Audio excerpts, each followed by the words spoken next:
मित्रांनो, आपण ऐकता आहात बलूत या पुस्तकाचे वाचन, जे लिहिलेले आहे दया पवार यांनी. राणू खूपच गरीब होता. गवंडी काम करायचा आणि कच्च्या बच्चांना सांभाळायचा. पण मामाच्या आणि रानू आजाच्या घरातून विस्तव जात नसे. खरं म्हणजे ते घर भाऊ एकाच कुटुंबातून वंशवेल वाढलेला, आता वेगळ्या फांद्या, पण त्यांच्यातील वैर शिगेला पोहोचलेलं. मित्रांनो, व्हिडिओच्या मागील भागात आपण इथपर्यंत वाचन केलं आहे, आपण इथपर्यंत ऐकलेलं आहे. आता सुरू करतोय पुढील वाचनाला. रानू आजाचा एक नातेवाईक विठ्याला राहणारा हा जागती जोत भगत आहे. तो मुठीनं माणसं मारतो, आमच्या घरावर करणी करतो. या भयगंडानं मामाच्या घरातील सारेच पछाडलेले. मामाच्या वाशेरे या गावची सासू होती. तिला मूलबाळ झालं नाही. मामीला मात्र पुढं बरीच मुलं झाली, पण तिचा गर्भ दुपावतो ह्याला विठ्याचा भगत कारणीभूत. हा मामाच्या सासूनं सर्वांचा गैरसमज करून दिलेला. मामाच्या सासूच्या अंगात देवी यायची. रात्र झाली, जेवण खाण आटोपलं म्हणजे मामाच्या सासूच्या अंगात यायचं. कपाळावर लाल भडक चांदीच्या रुपया एवढा कुंकू, केस सोडलेले. ही गोरीपान बाई जेव्हा रात्रीची घुमू लागे तेव्हा माझ्याही जीवावर थरकाप व्हायचा. तिच्या पुढं रिंगण भरणं, कोंबडं उतर, 3 वाटेवर जाऊन उतारा टाक, हा प्रकार सतत चालायचा. अशीच एक पावसाळ रात्र आठवते. बाहेर धुवाधार पाऊस कोसळत होता. वीज कळाळत असतात, डोळ्यात बोट घालून तरी बाहेरच्या अंधारात दिसत नसे. त्या रात्री विठ्याच्या भक्ताकडून मूठ येणार म्हणून देवीनं जाहीर केलेलं असतं. सारं घर संचित मूठ असते तरी कशी, या भावनेने मीही जागा होतो. जीव मुठीत घेऊन बसलेला. आता मूठ येईल आणि घरातील कुणीतरी माणसाला रक्ताच्या गुळण्या पडतील या भीतीनं सारेच गारटलेले. केव्हा झोप लागते ते कळत नाही. पहाटे उठून बघतो तो घराच्या समोरची भिंत कोसळलेली. देवीमुळंच मूठ कुणाला लागली नाही. भिंतीवर बला गेली म्हणून साऱ्यांनी श्वास सोडला. मुठीमुळं भिंत पडली की बाहेरच्या धुवाधार पावसामुळं हे माझ्या बाल मनाला पडलेलं कोडं. लिंबाला टाचण्या टोचल्यास असं टोचण्यात टोचलेलं लिंबू हवेतून भिरभिरत येतं आणि माणसाचा प्राण घेतं. हा प्रकार पुढं मला हास्यास्पद वाटू लागला. मामाच्या घराच्या अगदी उलट रानू आजाच्या घरातील मानसिकता. रानूजी हा तालुक्यातील बोलका माणूस. जाहीर सभेत हा मधूनच प्रेक्षकातून उठे आणि भल्या भल्यांना प्रश्न विचारून भंडावून सोडत असे. आंबेडकरी चळवळीत तालुक्यात हिरिरीने भाग घ्यायचा. ह्यामुळे असेल कदाचित, पण आपल्या मुलांना शिकवावं ही जिद्द त्याच्यात होती. त्यानं आपल्या मुलाचं नाव रावसाहेब ठेवलेलं. हाच रावसाहेब कसबे म्हणून पुढे नावारूपाला आलेला विचारवंत. नकळत त्यानं आपल्या वडिलांचा हा गुण उचलला. सध्या संगमनेर कॉलेजात हा राज्यशास्त्राचा प्राध्यापक आहे. रानूजीच्या घरात वंश परंपरेने चालत आलेले देवीचं ठाण.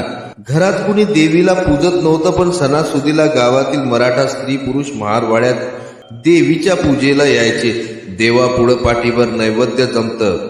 रावसाहेबाच्या लहानपणाचा मजेदार किस्सा आठवतो. त्यावेळी तालुक्याच्या गावी शाळेत जायचा. ह्यावेळी त्याच्या अंगभर खरूज झालेली. घरातील देवी कोपली म्हणून तुला खरूज झाली असं गावकरी त्याला चिडवीत. मुठी एवढं हे पोरग. काय मनात आलं कुणास ठाऊक. घेतली कुदळ आणि देवी खणून काढली. शेंदूर लावलेला दगड खोलवर जमिनीत पुरलेला. त्यानं बेभान होऊन तो बाहेर काढला आणि समोरच्या उकिरड्यावर फेकून दिला. सारा गाव तोंडात बोट घालून हा प्रकार पाहत होता. रानूजी मात्र गालातल्या गालात हसत होता. आता देवी याच्या घरावरचं वाटोळं करणार असं गावकरी कुजबुजत होते. पण आज एवढ्या वर्षानंही बघतो त्या घराची भरभराटच आहे. भौतिक नाही, पण ज्ञानवृक्षाची शाखा भरली. औरंगपुरात माझ्यावर चांगलीच बेतली होती. त्याचं काय झालं. असाच मी सुट्टीत मामाकडे आलेलो. मारुतीच्या देवळापुढं खूपच गर्दी दिसली म्हणून देवळाकडे गेलो. तिथं पाहत होतो एक माणूस हातात वाहन घेऊन मारुतीवर धावून जातो आहे. त्याला आई माईवरून शिवा देतो आहे. तू जर जागती ज्योत देव असशील तर प्रचिती दाखवशील असं देवाशी जोरजोरानं भांडत तो आहे. साऱ्या मंडळींनी त्याला वेड्यात काढलं असतं. त्याचा मेंदूचा थोडासा तोल गेलेला दिसत असतो, पण तो जे बोलतो असतो ते मात्र मला पटत असते. क्षणभर मी विचार करतो, गावकरी जर एवढे सहन करतात तर आपण देवळात गेल्यामुळे असं काय आकाश कोसळणार आहे. मी देवळातील गर्दीत मिसळतो तसं मी काही आतपर्यंत गेलो नव्हतो. काही पायऱ्या चढून चौथऱ्यावर बसलो असतो. एका माणसाला माझा संशय येतो. विचारतो, कुणाचा रे तू? मी उत्तर देतो, कसबेकडे आलोय. ते माझे मामा आहेत. मराठा सणसणीत शिवी देतो, तुझ्या आईला देव बाटला ना. माझ्याकडे साऱ्यांचं लक्ष जातं. देवाला वाहन दाखवणाऱ्या वेळेला सोडून दिलं जातं आणि सारे माझ्या भोवती धक्काबुक्की करतात. एक सनकन काना माग जाळ काढतो. मगाशी देवाला शिव्या देणारा माणूस मी शोधत असतो. तो तरी आपल्याला ह्यातून सोडविल असं वाटतं. आजी येते, सर्वांच्या पुढं पदर पसरते, तेव्हा कुठं माझी सुटका होते. पुढे बऱ्याच काळानं समजलं की देवाला शिव्या देणारा माणूस हा सत्यशोधक समाजाचा कार्यकर्ता होता. मारुतीच्या देवळाला खरं म्हणजे जमीन महारवाड्यातली मुकादमानं दिलेली असते. देऊळ बांधण्याकरता महारवाड्यातील लोकांनीही कष्ट उपसलेले असतात. पण देवळात मारुतीची प्रतिष्ठापना होते आणि त्या दिवसापासून महारमांगांना देवापासून दूर ठेवलं जातं. औरंगपूरच्या महार मंडळींनी पाण्याकरिता दिलेला संघर्ष मात्र खूप रोमहर्षक. त्या काळी काही एक गाव एक पानवटा अशी चळवळ नव्हती, पण महाडच्या पाण्याचा संघर्ष कानावरून नक्कीच गेला असावा. शिवाय त्यांच्या गरजेतून हा वाद छेडला. महार मंडळी पावसाळ्यात ओहळाचं पाणी पीत, तेही अर्ध्या मैलावर. उन्हाळ्यात ओहळ आठे, त्यावेळी त्यांचे खूप हाल होत. मारुतीच्या देवळापाशी गावची गार पाण्याची मोठी विहीर होती. तिच्यावर सारखं चाक गरगरायचं. महार मांग स्त्रिया तासन तास पोहराभर पाण्यासाठी ताटकळत बसत. कुणाला दया आलीच तर एखादा पोहरा ओतला जाई. कायदा तसा महाराजच्या बाजूला होता. त्यांनी कचेरीत अर्ज विनंत्या करून पाहिलं, पण गच्च शासन जराही ढळेना. शेवटी त्यांनी एके दिवशी संघटित होऊन विहिरीत पोहरा टाकला. स्त्रिया कंबर कसून सर्वांच्या पुढं गावात खळबळ माजली. सर्व गावांकरता वेगळ्या हौदाची कल्पना पुढे आली, पण आम्हाला वेगळ्या तोट्या नकोत. आम्ही गावच्याच विहिरीवर पाणी भरू, हा हेका महार मंडळींनी सोडला नाही. शेवटी पंचायत भरली. महार मंडळींना त्याच विहिरीवर वेगळं चाक लावण्याची परवानगी दिली. आहे की नाही गंमत? खाली विहिरीत मराठ्यांच्या आणि महारांच्या पोहऱ्यांची सलगी होते, पण एकच चाक असू देण्यात त्यांच्या जातीचा अहंकार दुखावतो. आजही तिथे गेला तर हे वेगळं चाक दिसेल. आयुष्यात प्रथम मी बोहळा पाहिला तो तिथं. होळी पेटली म्हणजे हा खेळ खेळला जायचा. हा एक नवाच प्रकार. रामायण महाभारतातील सोंग सजून आलेली, तोंडापुढे आकराड विक्राड मुखवटे, पाठीला मोराच्या पिसाऱ्यासारखी भली मोठी ताटी, नाचणारे हात ताटीला बांधायचे, तर कधी हातात आयुध, नाचणाऱ्याच्या पायात चाळ, नाच गणपती मागून सर्जा येती, हे गाण्याचं पालुपद. सोबतीला वाजंत्र्याचा ताफा किंवा मागाचं डफडं नाही, गाण्याचा एकच रिदम. रावणाचं सोंग नाचवणं हा गावात मोठा मान, कारण त्याची 10 तोंड घेऊन नाचावं लागेल. याकरिता मोठी देणगी द्यावी लागे. महारा पोरांना मात्र या खेळात प्रवेश नसायचा. आकराड विक्राड, लाल रंगाच्या लवलवत्या जिभा, अजास्त्र तोंड, लखलखती आयुध, हे बोहळ्याचं प्रतिबिंब मनावर उमटलेलं. दक्षिणेत अलीकडे कालिकतला गेलो तेव्हा याच बोहळ्याची सुधारलेली आवृत्ती पाहावयास मिळाली. हा सारा आर्याचा दिग्विजयाचा इतिहास. जमीन पादाक्रांत करण्याचा 20व्या शतकातही त्याचे असे अवशेष मागे राहिलेले. एक सांगायचं राहिलं, औरंगपूरचा मी जावई होणार होतो. हे गाव तसं सारच मामाचं, त्यामुळे गेलो म्हणजे जावई आले असं बायका चिळवीत. मुकादमाची वयात आलेली एक पोरगी होती, काळी सावळी, शरीरानं ठसठशीत. मुकादमाचं तसं महारवाड्यात तालेवार घराणं. घरात दूध दुभतं, इंग्रजी कौलाचं टुमदार घर, जमीन महामूर. हे मुकदम गोदीत माल वाहण्याचे कॉन्ट्रॅक्टर होते. त्या काळात त्यांना या धंद्यावर खूपच माया जमवलेली. त्यांची पठाणासारखी बायको ही तर सोन्यानं लगडलेली. मी गेलो म्हणजे ते हमखास चहाला बोलवीत. लहान असताना त्यांच्या घरच्या अंगणात मला कुत्र चावलेलं. लहानपणी माझा किनरा आवाज त्याची बाई नक्कल करून मला चिडवी. अशा वेळी उंची लुगड्याच्या नऊवारी बोंगा सांभाळीत त्याची मुलगी माझ्या अवतीभोवती असायची. ती खुदकन हसायची. आपल्या वयाच्या मुलींना माझ्याबद्दल काही बाई सांगायची. मी मात्र तिच्याकडे डोळे वर करून पाहतही नसे. त्याच्या घरातही मी लग्न करावं अशी सर्वांची इच्छा होती. मला मात्र त्या वयातही श्रीमंत मंडळीबद्दल एक कमालीची तुच्छता होती. ते असतील तालेवार, पण आपण काही विकले जाऊ नये असं वाटायचं. शिवाय आपल्याला बायको अशी काही काळी नको असते.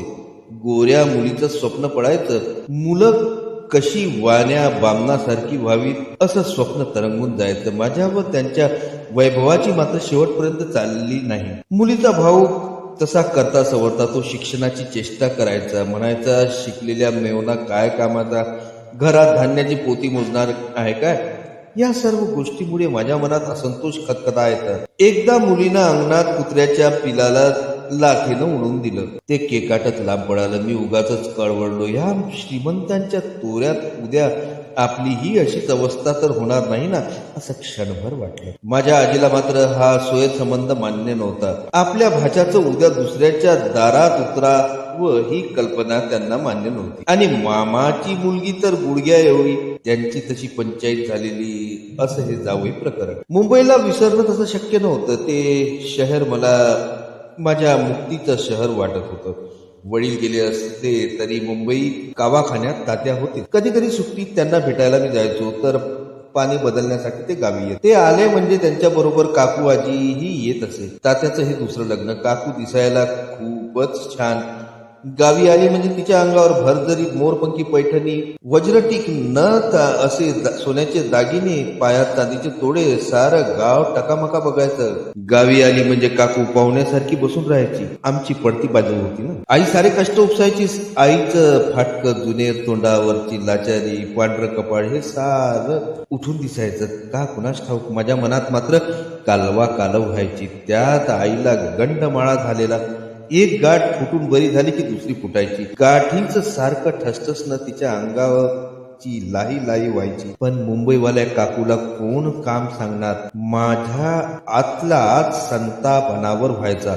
अंगावरचं दुखणं सांभाळून आई सारखी हालत राहायची. तात्याही गावी ये तेव्हा खूप रुबाबात असत. अंगात उलनचा कोट, चकचकी चमकीचे बूट, वळणदार मागे असलेले केस तात्या हिरोच दिसत. त्यांच्या संदर्भातील एक घटना आठवते. अगस्तीच्या यात्रेला आम्ही सर्व गेलेलो. महारकुंडापाशी सर्वांनी यात्रेत पथारी टाकलेली. अशा वेळी एक काळी सावळी बाई सारखी आम्ही बसलो होतो तिथं चक्रा मारू लागली. आईनं त्या बाईला ओळखलेलं असतं. ती तात्यांनी सोडलेली पहिली बायको असते. तात्यांना एकाएकी काय वाटतं कुणास ठाऊक ते झटक्यात उठतात. समोर उसाची गाडी असते. त्या गाडीतून एक लांब लचक ऊस उपसतात आणि त्या बाईला गुरा ढोरासारखं बळवून काढतात. यात्रेतील माणसं त्या बाईची सुटका करतात. बहुधा तात्यांचा अहंकार तिनं दुखावला असावा. सोडलेल्या बाईने एवढ्या ताठ्यानं वागावं याचा त्यांना राग आला होता. बाईची बरी खोड मोडली असाच भोवताली सूर. त्या सोडलेल्या काकूचाच मी पुढे बराच काळ विचार करीत. काकूनं मनाचा कोपरा निश्चित हलवला. तेवढं आपले पण सध्याच्या काकूबद्दल का वाटलं नाही. ही घटना सोडली तर तात्या मनानं खूप चांगले होते. आमच्यावर त्यांचं खूपच लक्ष.